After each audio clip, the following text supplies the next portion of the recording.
ট্রাম্পের দণ্ড মতবাদ নির্দেশ মানো নইলে শাস্তি। বিক্ষোভে উস্কানিদাতাদের প্রতি কোনো দয়া দেখানো হবে না। ইরান।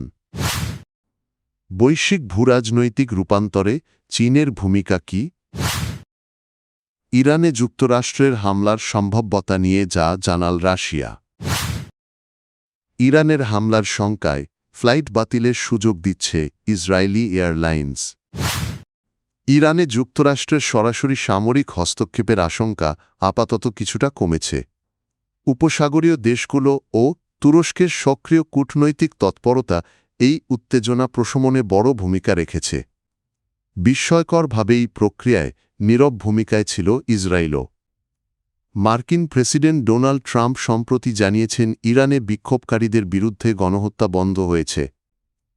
এই বক্তব্যের পর ধারণা করা হচ্ছে অন্তত এখনই ইরান ভেনেজুয়েলার মতো সামরিক হস্তক্ষেপের মুখে পড়ছে না। তবে বিশ্লেষকরা বলছেন এটি স্থায়ী স্বস্তি নয়, বরং সামরিক বিকল্পটি সাময়িকভাবে স্থগিত রাখা হয়েছে।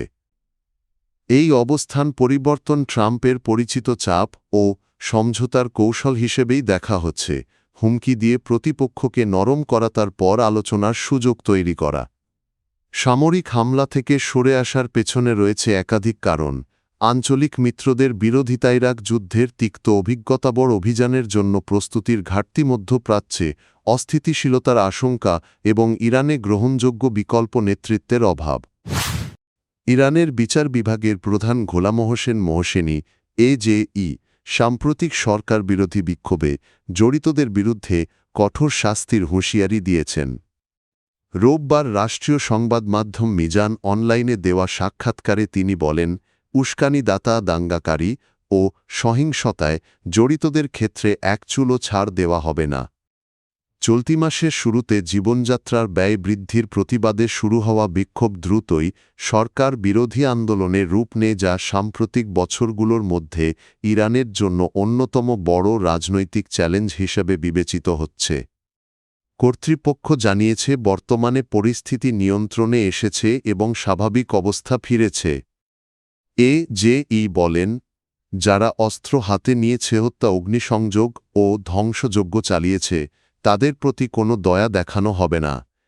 সরকারি তথ্য অনুযায়ী বিক্ষোভে ৩,১১৭ জন নিহত হয়েছেন।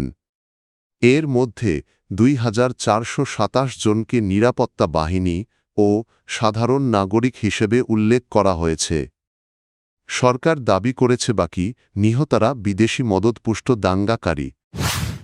দ্রুত পরিবর্তনশীল আন্তর্জাতিক বাস্তবতায় চীনের পররাষ্ট্রনীতি এখন এক জটিল কৌশলগত সমীকরণ। মধ্যপ্রাচ্য থেকে এশিয়া প্যাসিফিক, লাতিন আমেরিকা থেকে আর্কটিক অঞ্চল, বেইজিং একদিকে সতর্ক বাস্তববাদ, অন্যদিকে বৈশ্বিক প্রভাব বিস্তারের উচ্চাকাঙ্ক্ষা নিয়ে এগোচ্ছে। চীনের সরকারি ভাষ্য বলছে, শান্তিপূর্ণ উত্থান, অভ্যন্তরীণ বিষয়ে হস্তক্ষেপ না করা এবং পারস্পরিক লাভের ভিত্তিতে অংশীদারিত্বই তাদের মূলনীতি। তবে বাস্তব ভূরাজনীতি ভিন্ন ছবি তুলে ধরছে। ডোনাল্ড ট্রাম্পের হোয়াইট হাউসে প্রত্যাবর্তনের পর যুক্তরাষ্ট্রের কড়া অবস্থান, ভেনেজুয়েলায় সামরিক হস্তক্ষেপের ইঙ্গিত এবং গ্রিনল্যান্ড দখলের হুমকি, এসব পদক্ষেপকে চীন দেখছে আধিপত্যবাদী প্রবণতা হিসাবে। এই উত্তপ্ত প্রেক্ষাপটে বেইজিং এখন কৌশল বদলেছে। বিশ্লেষকদের মতে চীন যুক্তরাষ্ট্র ইউরোপ সম্পর্কের টানাপোড়েনকে কাজে লাগিয়ে ট্রান্স আটলান্টিক ঐক্য দুর্বল করার চেষ্টা করছে। ইরানে যুক্তরাষ্ট্রের সম্ভাব্য সামরিক হামলা নিয়ে উদ্বেগ প্রকাশ করেছে রাশিয়া। ক্রেমলিনের মুখপাত্র দিমিত্রি পেসকভ সতর্ক করে বলেছেন, ইরানের ওপর মার্কিন হামলা মধ্যপ্রাচ্যে গুরুতর অস্থিতিশীলতা সৃষ্টি করতে পারে।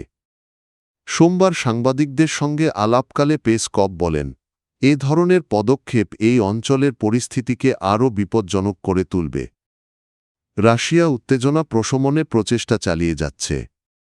আমরা সব পক্ষের কাছে সংযম প্রত্যাশা করি এবং সমস্যার সমাধানে শান্তিপূর্ণ আলোচনার ওপর জোর দিচ্ছি।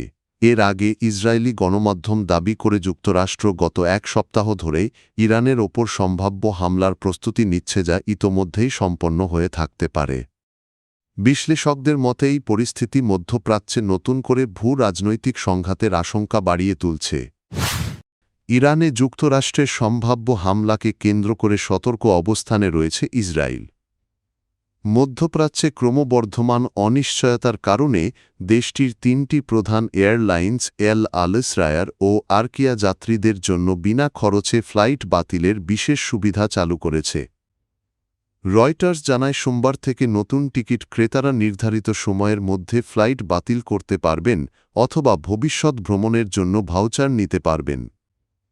গত বছর ইরান ইসরায়েল ১২ দিনের সংঘাতে ইরানি ক্ষেপণাস্ত্র হামলার কারণে ইসরায়েলের আকাশসীমা বন্ধ হয়ে পড়েছিল।